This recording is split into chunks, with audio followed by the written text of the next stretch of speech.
Princess Veloria Kayan had always known her life belonged to the Dominion. She was born in a palace of crystal and light, raised to serve her people, and trained to sacrifice everything for peace. But standing before her father's throne on that cold morning, she realized sacrifice had a face she never expected. "A human," she said, her voice calm despite the storm inside her chest. "You want me to marry a human?" High Emperor Kayan looked down at his daughter with ancient eyes. His skin glowed faint blue in the throne room's light, the bioluminescent markings of their species pulsing slowly. "The Terran Coalition demands a bond of blood, a marriage between our peoples. It is the only path to lasting peace." Veloria had studied humans during the long years of Cold War. She knew they were small creatures from a small world. They had arrived on the galactic stage only a century ago. Yet somehow, they had built an empire that rivaled older civilizations. Most Valorians believed humans succeeded through luck and numbers, not strength or wisdom. "I will do it," Veloria said. She lifted her chin and met her father's gaze. The Emperor nodded slowly. There was something sad in his expression, but he said nothing more. 3 weeks later, Veloria stood in the grand courtyard of the palace, watching a human shuttle descend from the sky. It was a simple vessel, gray and functional, nothing like the elegant ships of her people. The craft landed with a soft hiss, and a door slid open. She expected diplomats in fine robes. She expected politicians with practiced smiles. Instead, a single man walked down the ramp.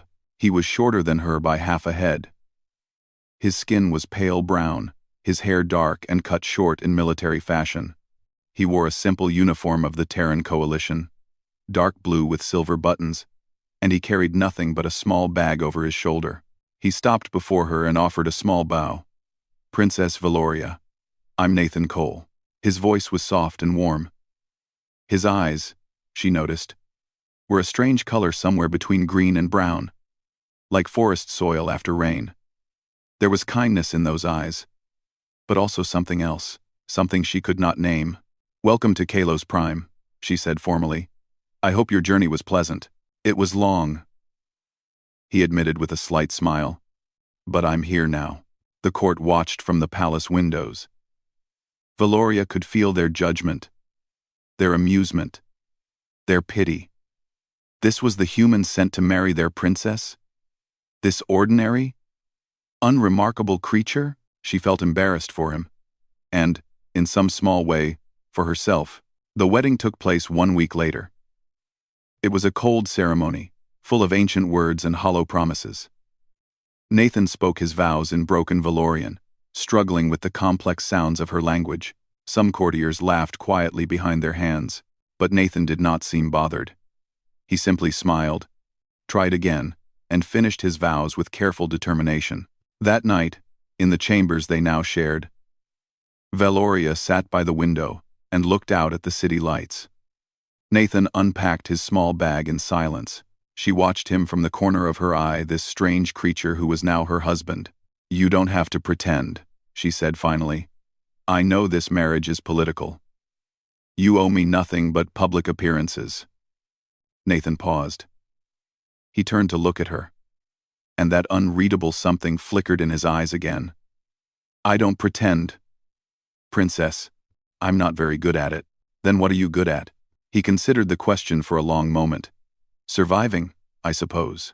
It was an odd answer. Veloria did not know what to make of it. The weeks that followed were strange and quiet. Nathan threw himself into learning Valorian customs with surprising dedication. He studied their language, their history, their art. He asked servants about their lives and remembered their names. He walked through the palace gardens and admired the alien flowers as if they were treasures. The court continued to mock him, though never to his face. They called him the soft human and the princess's pet. Veloria heard the whispers and felt a complicated mixture of shame and irritation. But Nathan never complained. He accepted every slight with patience, every cold glance with grace. When courtiers spoke too fast for him to understand, he simply asked them to repeat themselves. When they refused, he smiled and moved on. "Why don't you fight back?" Veloria asked him one evening. "They insult you constantly." Nathan shrugged. Words are just words. I've faced worse. What could be worse than constant humiliation? He looked at her with those strange eyes, and for just a moment, she saw something dark move behind them. Something old and tired. Many things, he said quietly. Then the darkness passed, and he smiled again. Would you like to walk in the gardens? The night flowers are blooming. Veloria did not understand him. She could not read him the way she read others. He was like a book, written in a language she had never learned. Late one night, she could not sleep. She walked through the palace corridors, seeking fresh air, and found herself near the training grounds. Strange sounds reached her ears, the whisper of movement, the soft impact of strikes against training dummies. She crept closer and peered through a window. Nathan was there, alone in the moonlight.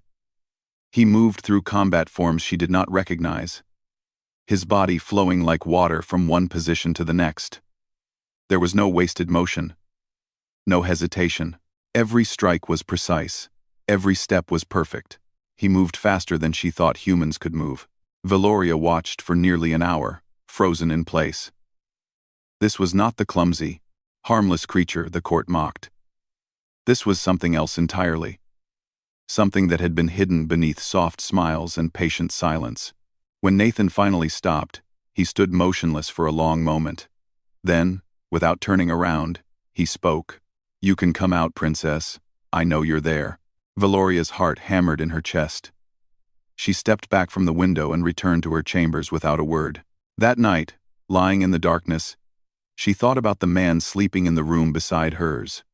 She thought about the gap between what he showed the world and what she had glimpsed in the moonlight. Who was Nathan Cole? Really? And why had humanity sent him to her? 6 months passed like water through fingers. Veloria found herself watching Nathan more carefully now, searching for cracks in his gentle mask. But he gave her nothing. He remained the same kind, patient man he had always appeared to be. Yet she could not forget what she had seen that night in the training grounds. Their relationship had grown warmer, though Veloria would not call it love. They shared meals together. They walked in the gardens. They talked about small things, books, music, the differences between their worlds. Nathan had an endless curiosity about Valorian culture, and his questions were always thoughtful. Your people live for 300 years, he said one afternoon, as they sat beneath a silver-leafed tree. What do you do with all that time? Veloria considered the question. We build. We create. We serve our families and our dominion. Time is a gift we do not waste. Humans live maybe 80 years, if we're lucky, Nathan said. He picked up a fallen leaf and turned it over in his hands. Sometimes, I think that makes us rush through everything. We don't have time to be patient. You seem patient enough, he smiled, but it did not reach his eyes. I learned patience the hard way. She wanted to ask what he meant, but something in his voice warned her away from the question. There were other moments that troubled her. Small things that did not fit the picture of a simple soldier. She noticed how palace guards reacted when Nathan entered a room. These were trained warriors of the Dominion, veterans of a dozen campaigns. They feared nothing. Yet something about Nathan made them uneasy. They watched him the way prey watches a predator. It cannot see clearly. She noticed how Nathan moved through crowds. He was always aware of exits, always positioned where he could see every door. His eyes swept rooms in patterns she recognized from her own security training. He was constantly calculating, constantly ready. She noticed his scars. One morning, she entered their shared chambers without warning. Nathan stood by the window, shirtless, drying himself after bathing. His back was turned to her. Veloria stopped breathing. His body was a map of violence. Scars crossed his skin in patterns she did not recognize. Some ragged, some precise, some that looked like burns. There were marks that seemed to have been made by claws, and others that looked almost surgical. No simple soldier carried wounds like these. Nathan turned and saw her staring. He did not try to cover himself. He simply stood there, letting her look. What happened to you? She whispered. War, he said simply. Many wars. These scars. They are not from normal weapons. No, they're not. He pulled on a shirt, and just like that, the evidence disappeared. He became ordinary Nathan again, soft-spoken, gentle, kind. But Valoria could not unsee what she had seen. That evening, she made discreet inquiries. She contacted Valorian intelligence and asked for everything they had on Nathan Cole. The answer came back within hours: almost nothing. Nathan Cole had served in the Terran Coalition military. His rank was listed as corporal, a low position. His service record showed basic postings on quiet worlds. There was nothing remarkable about him on paper, but large sections of his file were blacked out, classified at levels so high that even Valorian intelligence could not access them. "What are you hiding?" Valoria murmured, staring at the incomplete file. She decided to test him. The next week, she arranged a sparring session with her personal guards. She invited Nathan to watch, hoping to gauge his reaction to combat. Her guards were excellent fighters. They moved with the speed and power that made Valorians feared throughout the galaxy. They struck and blocked and grappled with brutal efficiency. Nathan watched quietly from the sidelines. His expression showed polite interest, nothing more. But Valoria saw his eyes. They tracked every movement with perfect precision. They analyzed stances and predicted strikes before they happened. They found weaknesses in her guards' techniques that she herself had never noticed. He was not watching like a spectator. He was watching like a hunter. After the session, she approached him. "What did you think?" "Your guards are very skilled," Nathan said. "But," he hesitated. "There's no but. They're excellent warriors." "You're lying. I can tell." "What did you really see?" Nathan was quiet for a long moment. Then he sighed. "They favor their left sides. 3 of them drop their guard after a strong strike. The tall one telegraphs his kicks, and they've never fought anyone who doesn't follow Valorian combat forms." Valoria stared at him. Those observations would take a master fighter years to notice. Nathan had seen them in minutes. "Who are you really?" she asked. Nathan met her eyes. The kindness was still there, but beneath it, she glimpsed something vast and dark, a depth she could not measure. "I'm your husband," he said softly. "That's all I want to be now." "And before? What were you before?" "Someone else." His voice carried an old pain. "Someone I'm trying very hard not to be anymore." He walked away before she could ask more questions. That night, Valoria lay awake for hours. She thought about the gentle man who learned her language and remembered servants' names. She thought about the warrior who moved like liquid death in the moonlight. She thought about scars that told stories of battles she could not imagine. The Terran Coalition had not sent her a pawn. They had sent her something else entirely. She was beginning to realize that she did not truly understand humans at all. The galaxy saw them as newcomers, as lucky survivors who had stumbled into power. But what if that was wrong? What if humans had simply chosen to appear harmless? What were they hiding? And what would happen if they ever stopped hiding it? Valoria did not know the answers. But as she finally drifted to sleep, she realized something had changed. She was no longer ashamed of her human husband. She was afraid of him, and somehow, that fear felt like the beginning of understanding. The space station called Horizon's Edge floated at the border between 3 empires. It was neutral ground, a place where enemies could meet without weapons, where peace could be built with words instead of blood. Valoria had been summoned to attend a diplomatic conference. Representatives from a dozen civilizations would gather to discuss trade routes and territorial disputes. It was meant to be boring work, the slow, careful business of preventing wars. Nathan came with her, as he always did now. He wore formal clothes for the occasion, dark fabric that made him look almost elegant. But Valoria noticed how he studied the station's layout during their shuttle approach. She saw how his eyes mapped corridors and exits as they walked through gleaming halls. "You're nervous," she said quietly. "Cautious," he corrected. "There's a difference. What concerns you?" Nathan was silent for a moment. "Too many important people in one place. It's a tempting target. The station has excellent security. Multiple species have contributed guards and defense systems." "I know. He did not sound reassured. The conference proceeded smoothly for 2 days. Diplomats argued and negotiated. Treaties were drafted and revised. Valoria played her role perfectly, representing the Dominion with grace and intelligence.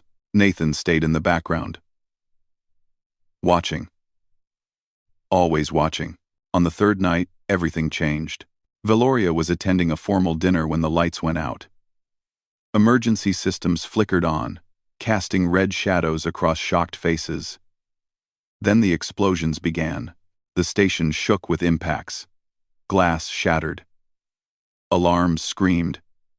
Through the windows, Valoria saw dozens of ships emerging from hiding warships bearing the marks of the Kethari collective. The Kethari were ancient enemies of everyone. They believed in conquest, in domination, in the glory of battle. For centuries, they had lurked at the edges of civilized space, raiding and retreating. Now, they had come in force. "They're insane," a Dominion advisor shouted. "This will start a galactic war." "That's exactly what they want," Valoria realized. "Kill the diplomats. Blame each other. Watch the galaxy burn." Boarding pods slammed into the station's hull. Kethari shock troops poured through breaches, hundreds of them, then thousands. They were massive creatures, scaled and armored, bred for violence. Their weapons cut down station security in seconds. Valoria's guards surrounded her, pulling her toward the central atrium where other diplomats were gathering. In the chaos, she lost sight of Nathan. "Where is my husband?" she demanded. "We don't know, Princess. He was on the other side of the station when the attack began." The other side. Across dozens of corridors now flooding with Kethari soldiers. "He's dead," she thought. "He must be dead." The survivors gathered in the central atrium, perhaps 200 diplomats, aides, and guards from various species. Valorian warriors formed a defensive perimeter, but they were badly outnumbered. Through the doors, they could hear the sounds of approaching enemy troops. "They'll breach us in minutes," the guard captain reported. "We can hold briefly, but not for long. There are thousands of them." Valoria looked at the terrified faces around her. These were politicians and negotiators, not fighters. They had come to build peace, and now they would die for it. She drew herself up tall. If she was going to die, she would die as a princess of the Dominion. She would not show fear. "Prepare defenses," she ordered. "We fight to the last." Her guards moved into position. They checked their weapons and said quiet prayers. Some wrote final messages to loved ones. Then something strange happened. The sounds of approaching combat stopped. Not gradually. Not slowly. They simply stopped. Like a recording cut off mid-playback. Confused, Valoria moved toward the doors. "What's happening?" Static burst from communication devices. Kethari voices came through, but not the confident roars of victory. These were screams. These were sounds of terror. "What is that thing? Fall back. Fall back. It won't die. Why won't it die? Ancestors, save us. It's coming." The Valorian guards exchanged uncertain looks. What could make Kethari warriors, creatures who worshipped combat, sound so afraid? Through the static came another voice, calm and cold. "Station security. Main atrium. All hostiles neutralized in sectors 7 through 12. Moving to clear remaining areas." Valoria recognized that voice. It was Nathan. "That's impossible," the guard captain said. "Sectors 7 through 12 contain hundreds of enemy soldiers. One man cannot." An explosion echoed somewhere close. Then another. Then a sound like thunder rolling through metal corridors. The screaming continued. Valoria found a working security terminal and frantically pulled up camera feeds. Most were dead, but a few still functioned. What she saw on those screens stopped her heart. Nathan moved through a corridor filled with Kethari soldiers. He did not move like a man. He moved like a force of nature. Like a storm given human shape. Enemies fell before him in pieces. Their weapons could not stop him. Their numbers could not slow him. He took a plasma blast to the chest and barely stumbled. He broke a Kethari warrior's neck with his bare hands, then used the body as a shield while killing 3 more. He was covered in blood, his face expressionless, his eyes empty of everything except calculation. This was not the gentle husband who walked in gardens and learned servant names. This was something else entirely. By the ancestors, the guard captain whispered, watching over her shoulder. What is he? Valoria had no answer. On the screen, Nathan paused. He looked directly at the camera, as if he knew she was watching.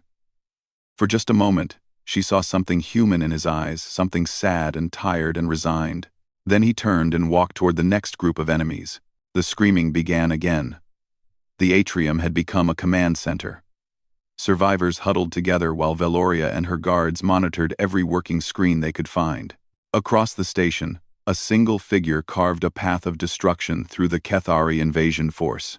Nathan moved with purpose, clearing sector after sector. He used enemy weapons when his ran dry. He used his hands when weapons failed. He used everything around him, walls, doors, the bodies of the fallen as tools of war. The Kethari had brought 3,000 soldiers to Horizon's edge. They had planned for resistance from station security. They had planned for scattered fights with diplomatic guards. They had not planned for this. Sector 13 cleared. Nathan's voice crackled through the communication system. 17 and 18 have heavy concentrations. Moving to engage. A Valorian general who had been attending the conference stepped forward. His face was pale beneath his bioluminescent markings. This is impossible. One soldier cannot do what we're seeing. The Kethari are not weak. They are born warriors, and yet they're dying, Valoria said quietly. On screen, Nathan entered a cargo bay where perhaps 50 Kethari had established a defensive position.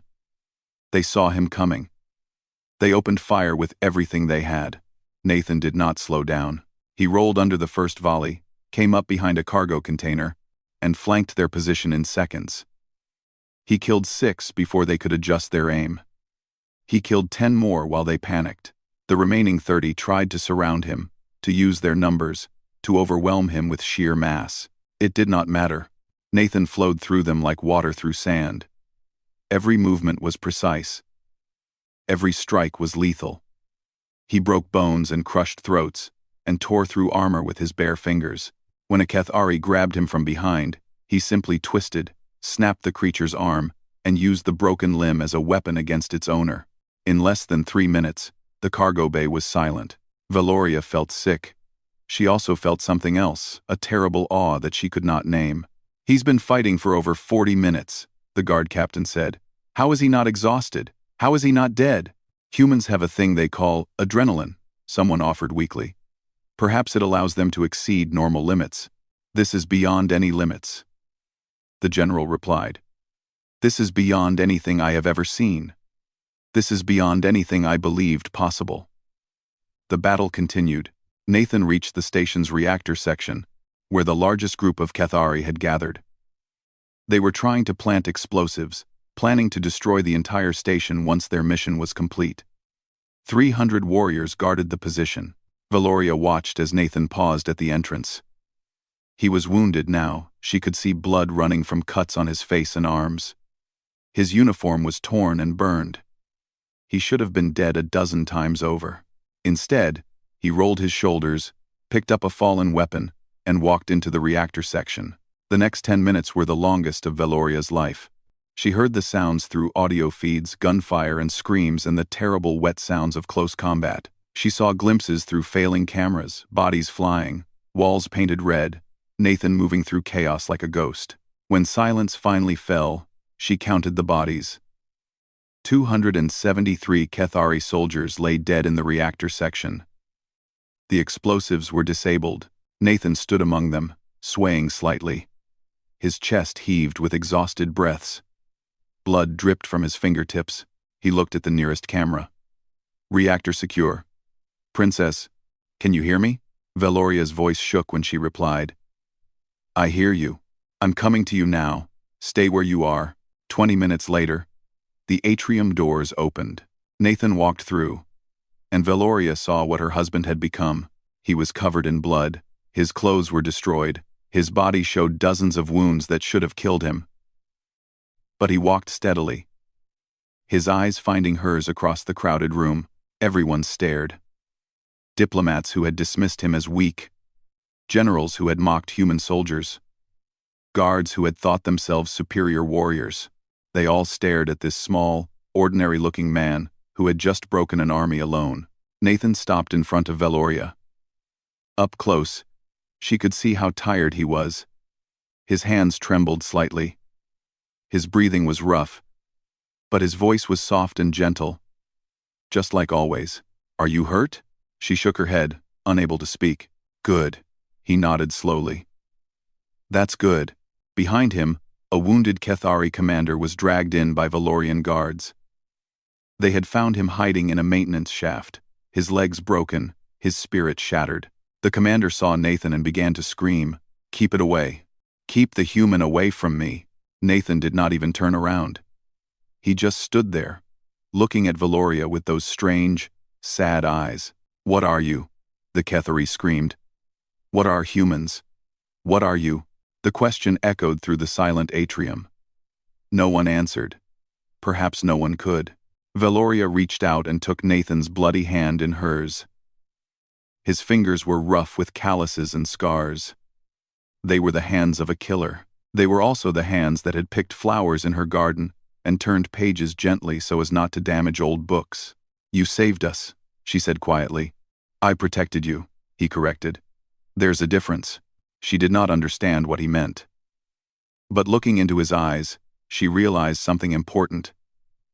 He was still Nathan, despite everything he had done. Despite the monster he had become in those corridors. He was still the quiet, kind man who had married her for peace. The violence had not changed him. It had simply revealed what had always been there. And somehow, that was the most terrifying thing of all. 1 month had passed since Horizon's Edge. The galaxy had not stopped talking about what happened there. Security footage spread across civilizations like wildfire.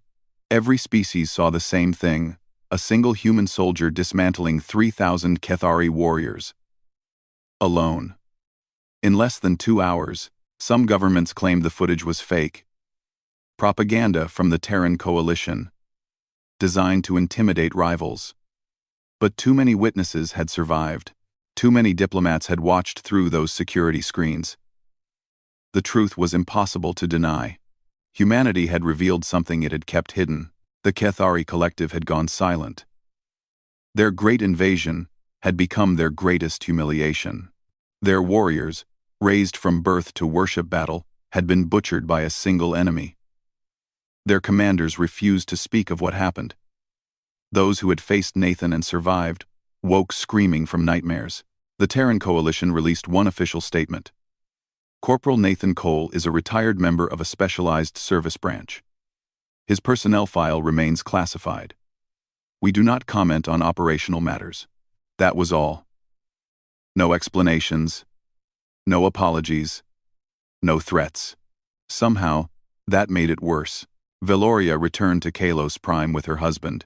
Nathan healed from his wounds faster than any Valorian doctor believed possible. Within days, he was walking in the gardens again, learning new words in her language, smiling at servants who now looked at him with something like religious terror. She could not sleep.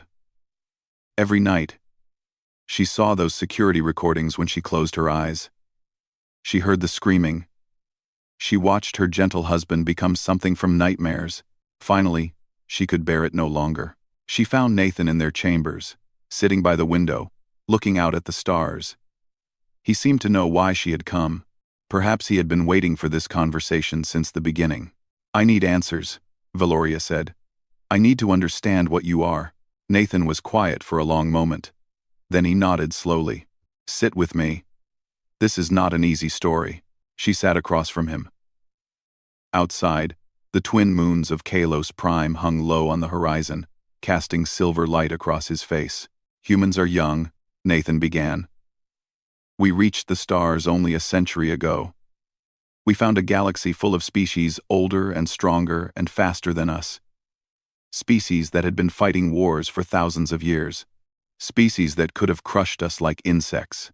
But they didn't. No. Because we made sure they thought we weren't worth the effort. We played weak. We played harmless. We acted like lucky survivors, like children stumbling through an adult world. He paused. It was a mask, a very careful mask. Valoria leaned forward. What is behind the mask? Nathan looked at his hands. Those hands that had killed hundreds. Those hands that still trembled when he picked flowers. Humans learned early that the galaxy respects only power, so we built power in secret. We developed technologies we never showed. We trained soldiers that no one knew existed. We prepared for the day when the mask would have to come off. Soldiers like you. Yes, like me. His voice was heavy with old pain. We are called guardians. We volunteer young. We are enhanced, our bones strengthened, our muscles rebuilt, our reflexes accelerated. We are trained for years in every form of combat. We become weapons wrapped in flesh. Valoria remembered his scars. The marks that looked surgical. The wounds that came from no normal weapon. There are hundreds of us, Nathan continued, hidden among ordinary humans, living ordinary lives, waiting for the day we are needed. Most people never know we exist. Even most humans don't know. Why keep it secret? Nathan's eyes met hers. In them, she saw something ancient and tired, a weariness that went deeper than physical exhaustion, because we are afraid of what we are. We are afraid of what we could become if we stopped pretending to be human. Every guardian lives with that fear. We know how easy it would be to stop caring about life, to see everyone as targets instead of people, so we hide ourselves away, and we remember how to be gentle, and we pray that we never have to become monsters again. Valoria thought about the past months, about Nathan learning servant names, about Nathan walking in gardens, about Nathan struggling with her language and never getting angry. That's why you try so hard to be kind, she realized. You're afraid of losing yourself. Yes.